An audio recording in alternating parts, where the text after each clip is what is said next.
నమస్తే, welcome to Suman TV. Viewers, ఇప్పుడు మనం వచ్చేసాం జూబ్లీ హిల్స్లో ఉన్న ఈపియాన్ పెయిన్ మేనేజ్మెంట్కి. సో ఇక్కడ పిఆర్పి ట్రీట్మెంట్ అనేది ఏ రకంగా చేస్తారు ప్రాక్టికల్గా చూపించడానికి నేను ఇక్కడికి వచ్చేసాను. సాధారణంగా ఏ హాస్పిటల్లో చూసుకున్నా కూడా ట్రీట్మెంట్ జరుగుతున్నప్పుడు థియేటర్ రూమ్కి అసలు ఎవరిని అలౌ చేయరు. బట్ వేరాజ్ మనం ఈపియాన్ పెయిన్ మేనేజ్మెంట్లో చూసుకున్నట్లయితే ఎంత ఖచ్చితత్వంతో మనము ట్రీట్మెంట్ అనేది పేషెంట్స్కి అందిస్తున్నాము, సో ఎలా చేస్తున్నాము, ఈ పిఆర్పి ఏ రకంగా ఉపయోగపడుతుంది ప్రాక్టికల్గా మనకి చూపించాలనే ఉద్దేశంతో ఇవాళ థియేటర్ రూమ్ కూడా అలౌ చేస్తారనమాట. సో మనతో పాటు ఇక్కడ షోల్డర్ పెయిన్ తోటి సఫర్ అవుతున్నటువంటి పేషెంట్ కూడా ఉన్నారు. ఆయనతో ఒకసారి మాట్లాడదాం. ఆ తర్వాత డాక్టర్ మీనల్ చంద్ర గారు సో పిఆర్పి ట్రీట్మెంట్ ఇక్కడ చేయబోతున్నారు. సో ఎలా చేస్తున్నారు ఏంటి అనేది ప్రాక్టికల్గా కూడా చూసేద్దాం మనం. హలో అండి, నమస్తే. నమస్కారం మేడం. మీ పేరు? నా పేరు సాయిబాబు అండి. సాయిబాబు. అవునండి. సో ఎన్ని ఇయర్స్ ఉంటుంది మీకు? నేను 65 ఇయర్స్ అండి. అది 65. ఓకే. ఎల్లమ్మబండ మాంకల్ నగరం అది. ఓకే. సో నాకు స్టార్టింగ్లో విపరీతంగా షోల్డర్ పెయిన్ వచ్చిందండి. సో అయితే హౌసింగ్ బోర్డులో నేను లాజిస్టిక్ హాస్పిటల్లో చేయించుకున్నాను. డయాబెటీస్ ఏమైనా ఉందా మీకు? లేదండి. లేదు. ఓకే. అయితే వాళ్ళు ఎంఆర్ఐ తీసి సర్జరీ చేయించుకోండి అన్నారు. సర్జరీ అంటే నాకు కొద్దిగా భయం వేసింది. అయితే మా ఫ్రెండ్ ఎవరు ఇట్లే మీరు ఇప్పుడు ఏ రకంగా అయితే మీరు చేస్తున్నారో నాకు యూట్యూబ్ ఒకటి ఫార్వర్డ్ చేశాడండి. వీడియో ఫార్వర్డ్ చేశారు. వీడియో ఫార్వర్డ్ చేసి అక్కడ చేయించుకో, తొందరగా నయమవుద్ది, వితౌట్ సర్జరీ చాలా హ్యాపీగా ఫీల్ అవుతాం, మరి ఆఫీస్ కూడా ఈజీగా వెళ్ళిపోవచ్చు, ఎప్పటికి ప్రాబ్లం ఉండదు, సర్జరీ ఉండదు, ఓన్లీ ఇంజెక్షన్ తోనే చేస్తారు, హ్యాపీగా ఉండొచ్చు అంటే నేను ఆ మార్గం ఎంచుకొని ఇక్కడికి వచ్చాను. ఓకే. సో ఏమన్నారు, ఎన్ని సిట్టింగ్స్ మీకు పడుతుంది అని అన్నారు? ఇప్పుడు ఇదేనా మొదటిదా? లేదండి, ఇది సెకండ్ అనమాట. సెకండ్. మొదటి చేయించుకున్నప్పుడు ఎట్లా అనిపించింది? డాక్టర్ సుధీర్ దాదార్ దగ్గరకు వచ్చాను నేను. ఓకే. సార్ చెప్పారు నా ప్రాబ్లం, నేను సార్కి చెప్పాను. చెప్తే సార్ నాకు ఫుల్ కాన్ఫిడెన్స్ ఇచ్చారు, మీకు తగ్గిపోద్దండి, మేము ఉన్నాము, ఏం బాధపడొద్దు మీరు అని. ఫస్ట్ టైం వచ్చినప్పుడు నాకు ఇంజెక్షన్స్ ఇచ్చారు షోల్డర్ కి. మళ్ళీ ఆఫ్టర్ 15 days తర్వాత రమ్మన్నారు. ఈ రోజు వచ్చానండి నేను. అది ఆ 15 days అప్పుడు అంటే ఈ మధ్యలో మీకు ఆ పెయిన్ రిలీఫ్ ఎంత వరకు ఉండింది? ఫస్ట్ లో మాత్రం ఆఫీస్కి వెళ్ళాలంటే నేను చాలా బాధపడ్డానండి. నేను నాకు కూర్చున్న 8 hours లో అయినా కానీ ఎప్పుడు నా మైండ్ అనేది నా షోల్డర్ పైనే ఉండేది. ఏ మాత్రం కదిలించిన నొప్పి, చాలా బాధపడిపోయాను నేను. అయితే ఫస్ట్ టైం ఇక్కడికి వచ్చిన తర్వాత ఇంజెక్షన్ తీసుకున్న తర్వాత నాకు ఉన్న పలంగా 40% రిలీఫ్ అయిపోయిందండి. 40% వచ్చింది ఫస్ట్ సిట్టింగ్. ఫస్ట్ 40% అయిందండి. నేను చేయిలు ఆడిస్తున్నాను. అంతకుముందు జస్ట్ ఇంతవరకు కూడా నేను లేపలేకపోయాను. నేను ఇప్పుడు నేను 60% వరకు పైకి లేపగలుగుతున్నాను. ఓకే. అయితే చాలా వరకు రిలీఫ్ వచ్చేస్తుంది. చాలానండి. ఓకే. సో చూద్దాం మరి సెకండ్ సిట్టింగ్ లోనే మరి ఎంతవరకు రిలీఫ్ వస్తుంది, అసలు ఎలా చేస్తారు ఈ పిఆర్పి అనేది కూడా చూద్దాము. సో మీకు ఈ ఇంజెక్ట్ చేస్తుండేటప్పుడు పిఆర్పి ట్రీట్మెంట్ లోని ఇంజెక్షన్ ఇస్తున్నప్పుడు ఏమైనా పెయిన్ అనిపించిందా? స్టార్టింగ్ లో కొద్దిగా భయం వేసిందండి. మేడం గారు అన్నారు వెళ్ళి అదేం ఉండదు, నొప్పి లాంటిది ఏమి ఉండదండి అన్నారు. నిజమే, అది నొప్పి ఏం లేదు. దాన్ని బట్టి నేను అర్థం చేసుకుని పెద్దగా నొప్పి అనిపించలేదు. అదే అంటే మీ షోల్డర్ పెయిన్ తో కంపేర్ చేస్తే ఇంజెక్షన్ పెయిన్ చిన్నదే కదా. కరెక్ట్ లేండి, అది చాలా తక్కువే. అది ఆ రకంగా చూసుకుంటే హ్యాపీగానే ఫీల్ అయ్యాను. రైట్. సో మేడం మీనల్ చంద్ర గారు కూడా వస్తున్నారు. సో మా ట్రీట్మెంట్ ఇవ్వబోతున్నారు, ఏ రకంగా చేస్తున్నారు ఎలా అనేది మేడంతో కూడా మాట్లాడేద్దాం. మ్యామ్, ఆల్రెడీ మీరు రాకముందే సాయిబాబు గారితో మాట్లాడాము. సో ఫస్ట్ సిట్టింగ్ లోనే నాకు 40% రిలీఫ్ వచ్చింది అని చెప్పారు. సో ఈ ట్రీట్మెంట్ ప్రొసీజర్ గురించి కొంచెం మీరు ప్రాక్టికల్ గా మాకు చూపిస్తూ ఎక్స్ప్లెయిన్ చేయండి. సో ఇప్పుడు ఫస్ట్ మూవ్మెంట్ కోసం ప్రోలోథెరపీ చేశాను. ఓకే. ఇప్పుడు పిఆర్పి స్టార్ట్ చేస్తాము. ఇది నా అల్ట్రాసౌండ్ స్కాన్ ఉంది. అల్ట్రాసౌండ్ స్కాన్ లో చూడండి, మీకు చూపిస్తాను. సో చూడండి, ఇది సరికి కండరాలు, దిస్ ఇస్ సూప్రాస్పైనేటస్ టెండన్. ఓకే. ఇది నల్లగా తెలుస్తుందా? yes తెలుస్తుంది. This is a small cut. ఈ కట్ కి సైజ్ 3x3 mm ఉంది. ఓకే. సో దానికి హీలింగ్ కోసం సర్ కి బ్లడ్ ద్వారా ప్లాస్మా థెరపీ చేస్తున్నాను. ఇప్పుడు ఈ సింగిల్ ఇంజెక్షన్ ఇక్కడ పెడతాను, ఇంజెక్ట్ చేస్తాము, పిఆర్పి హీల్ అవుతుంది. కానీ హీలింగ్ కోసం 1-2 months టైం పడుతుంది. అండ్ స్ట్రెంథనింగ్ కోసం ఎక్సర్సైజెస్ నా టీమ్ ఆల్రెడీ సర్ కి చెప్తారు, దాని ప్రకారం చేయాలి. సో ఇప్పుడు మీకు ట్రీట్మెంట్ చూపిస్తాము. సో ఇది పిఆర్పి. సర్ కి సార్ చూసారా? సార్ మీ బ్లడ్ చూడండి ఒకసారి. సాయిబాబు గారు నా పేరు చూడండి.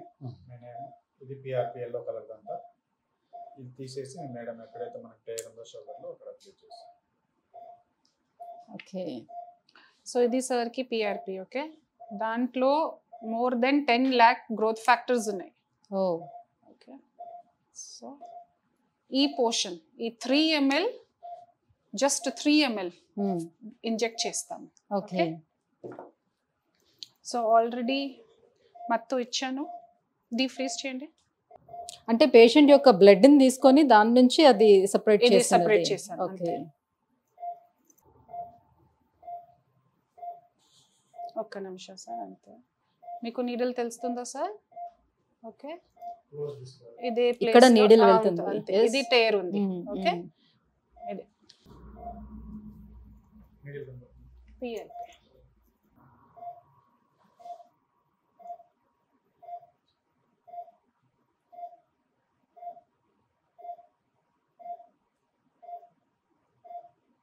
చూస్తున్నారా సార్? చూస్తున్నాను మేడం.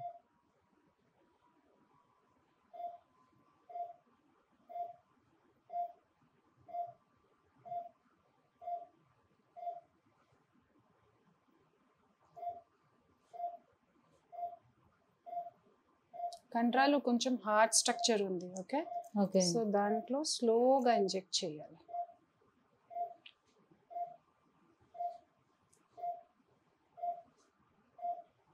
సో ఆ గ్యాప్ అంతటిని కూడా మీరు ఫిల్ చేస్తున్నారు. అంతే. సో ఈ అల్ట్రాసౌండ్ కి రోల్ ఇదే, ఎగ్జాక్ట్ గా ఏ ప్లేస్ లో డ్యామేజ్ ఉందా ఎగ్జాక్ట్ గా ఇది ప్లేస్ లో ఇంజెక్ట్ చేస్తాము, బికాస్ అక్యురసీ కావాలి కదా. సో ఇంజెక్షన్ చేసిన తర్వాత ఎంతసేపటి వరకు వీళ్ళని హాస్పిటల్లో ఉంచుతారు? Just another half an hour లో నా టీమ్ ఫిజియోథెరపిస్ట్ చెప్తారు ఎక్సర్సైజెస్ అండ్ డైటీషియన్ ఇది డైట్ కోసం ఎర్లీ హీలింగ్ కోసం ఏమేమి డైట్ కి ఇంపార్టెన్స్ ఉందో చెప్తారు, అంతే. ఓకే, సో నెక్స్ట్ సిట్టింగ్ కి మళ్ళీ ఒక 15 days అట్లా ఉంటుందా? మళ్ళీ 15 days తర్వాత మళ్ళీ రావాలి. ఓకే, సో ఆ టైంలో సేమ్ పిఆర్పి ట్రీట్మెంట్ చేస్తారు. ఓకే, సో ఎంతవరకు రిజల్ట్ ఉంది ఏంటి అనేది చూసుకొని దాన్ని బట్టి ఎంత ఇవ్వాలి అని అనేది తెలుస్తుందా? అవును, ఇది చెప్పాను కదా, ప్రతి మనిషికి వేరే వేరే ప్రోటోకాల్ ప్రకారం చేయాలి. Because he is having supraspinatus tear. Okay, చిన్న టేర్ ఉంది. సో సార్ కోసం వేరే ట్రీట్మెంట్ ఉంది. పిఆర్పిలో గ్రోత్ ఫ్యాక్టర్స్ కి కాన్సన్ట్రేషన్ వేరే ఉంది, తర్వాత ఇంజెక్షన్ సైట్ వేరే ఉంది, ఎక్సర్సైజెస్ వేరే ఉంది, హీలింగ్ కోసం డైట్ వేరే ఉంది. సో ప్రోటోకాల్ ప్రకారం చేయాలి. ఓకే, అండ్ ఫాలో అప్ చాలా ఇంపార్టెంట్ ఉంది. బికాస్ ఇప్పుడు ఈ నెక్స్ట్ 15 days తర్వాత థర్డ్ సిట్టింగ్ ముందు అగైన్ నా టీమ్ ఎంత ఇంప్రూవ్మెంట్ ఉందా, ఏ మూవ్మెంట్ లో ఇంప్రూవ్మెంట్ అయింది, ఏ మూవ్మెంట్ లో ఇప్పుడు కూడా ఇంప్రూవ్మెంట్ కి అవసరం ఉంది, దాని ప్రకారం చేంజెస్ చేస్తాము. సో ఇది ఒక ప్రోటోకాల్ ఉంది, నా సైడ్ నుంచి ప్రోటోకాల్ ఉంది, నా రీహాబ్ టీమ్, డయటీషియన్ టీమ్, తర్వాత సార్ కోసం కూడా కొన్ని ప్రోటోకాల్ ఉంది. సో మొత్తం కలిపి రిజల్ట్ తెలుస్తుంది. ఓకే, దీంతో పాటుగా ఏమైనా ఎనీ మెడికేషన్ కూడా ఏమైనా సజెస్ట్ చేస్తారా? కొన్ని సప్లిమెంట్స్ ఉన్నాయి. So depending upon condition to condition supplements పెడతాను. కొన్ని పేషెంట్స్ కి సూట్ అవుతే కంటిన్యూ చేస్తారు, కొన్ని పేషెంట్స్ కి కొంచెం ఇబ్బంది ఉంటే we will not put it like that. Okay, so any activities ఏమైనా అవాయిడ్ చేసుకోవాలి ఇలాంటి? ఈ షోల్డర్ కి ఓన్లీ వెయిట్ లిఫ్టింగ్ కొంచెం అవాయిడ్ చేయాలి. Okay, so like I said ఇది those who are into gymming and all, gym activities కొంచెం stop చేయాలి. ఆర్ షటిల్ ప్లే చేస్తున్నారు కొన్ని patients, so they have to stop it. Or they have continuous writing system work, దాంట్లో కొన్ని changes చేస్తాము. So ఇది otherwise పెద్ద ఇష్యూ. అంటే ఆ పెయిన్ తగ్గేంత వరకేనా ట్రీట్మెంట్ ప్రొసీజర్ ఫినిష్ అయ్యేంత వరకేనా, లేకపోతే హీలింగ్ అండ్ స్ట్రెంథనింగ్ వల్ల టైం వరకు ప్రికాషన్స్ ఫాలో చేయాలి, which will take at least 2 to 3 months. Okay, so complete గా ట్రీట్మెంట్ ఫినిష్ అయిపోయిన తర్వాత కూడా ఏమైనా రిస్ట్రిక్షన్స్ ఉంటాయా? పలానా పని చేయొచ్చు, ఒకసారి హీలింగ్ స్ట్రెంథనింగ్ అయిన తర్వాత జనరల్ లైఫ్ స్టైల్ స్టార్ట్ అవుతుంది. సో దాంట్లో పెద్ద రిస్ట్రిక్షన్స్ ఏమీ లేదు. రైట్, సో ఎన్ని ఇయర్స్ వరకు మళ్ళీ వీళ్ళకి బాగుంటుందని చెప్పొచ్చు? ఎన్ని అష్యూరెన్స్ ఏమైనా ఉంటుందా దీంట్లో అని?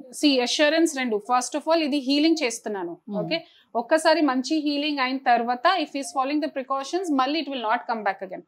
సెకండ్ అష్యూరెన్స్ ఏంటి, if any problem is there ఇది నా రెస్పాన్సిబిలిటీ. ఇక్కడే ఈ పియోన్ లో ఒకటే పాయింట్, ఇఫ్ ఫ్యూచర్ లో కూడా ప్రాబ్లమ్ ఉంటే we will see that, because once he's our patient he's always our patient. So ఈ రెండు అష్యూరెన్స్ ఉంది నా సైడ్ నుంచి. Thank you so much ma'am. Generally ఏంటంటే ఎవరు కూడా థియేటర్కి పిలిచి మరి ఎంత క్లియర్గా ఎక్స్ప్లెయిన్ చేసి చూపించి మళ్ళీ ఎవరు చెప్పరు, బట్ మీరు ఎంత ఖచ్చితంగా ఉన్నారు అనేది దీన్ని బట్టే అర్థం అవుతుంది. అండ్ పేషెంట్ మాటల్లో కూడా మేము తెలుసుకున్నాము. సో వ్యూయర్స్ చూస్తున్నారు కదా, పిఆర్పి ట్రీట్మెంట్ అనేది ఏ రకంగా అసలు ఇపియాన్ పెయిన్ మేనేజ్మెంట్లో జరుగుతుంది అనేది మనకి ప్రాక్టికల్గా పేషెంట్ పెట్టి చూపించారని అనమాట. సో పేషెంట్కి ప్రతి విషయాన్ని కూడా చాలా వివరంగా తెలియజేస్తూ ఉన్నారు. మనమే చూడొచ్చు. సో మీ దగ్గర నుంచి తీసుకున్నటువంటి ప్లేట్లెట్స్ ఏవైతే ఉన్నాయో సో అవన్నీ కూడా చూపించారు. మీ పేరుతో సైతం వాళ్ళు చూపించారు. సో వాళ్ళు చేస్తున్నటువంటి ట్రీట్మెంట్ని కూడా ఈ అల్ట్రాసౌండ్లో చూపిస్తూ ఉన్నారు. సో ఎలా మేము ఇంజెక్ట్ చేస్తున్నాము ఇవన్నీ కూడా డైరెక్ట్గా పేషెంట్ చూడొచ్చు. ఇక్కడ ఎక్కడ కూడా మత్తి ఇవ్వడం కానీ పేషెంట్కి తెలియకుండా చేయడం కానీ ఇక్కడ ఏమీ జరగటం లేదు. పేషెంట్కి అన్నీ తెలుస్తూ వాళ్ళ సమక్షంలోనే ఇక్కడ చేస్తూ ఉన్నారు. సో సింపుల్గా జస్ట్ ఒక 2-3 మినిట్స్ ప్రొసీజర్ అయిపోయింది. సో 10 మినిట్స్లో బయటకు పంపించేస్తున్నారు. హాఫ్ అన్ అవర్ ఉన్న తర్వాత పేషెంట్ వెళ్ళిపోవచ్చు. సో ఆయన మాటల్లోనే మనం తెలుసుకున్నాము. సో ఒక్క ఇంజెక్షన్ తోటే ఎంత రిలీఫ్ ఆయనకు వచ్చింది, 40% వరకు రిలీఫ్ వచ్చిందని ఆయన స్వయంగా పేషెంట్ చెప్పడం జరిగింది కదా, చూసాం కదా. సో పిఆర్పి వల్ల ఎన్ని ప్రయోజనాలు ఉన్నాయి అనే విషయాన్ని ఇవాళ మీకు ప్రాక్టికల్గా కూడా చూపించాము. Thank you so much.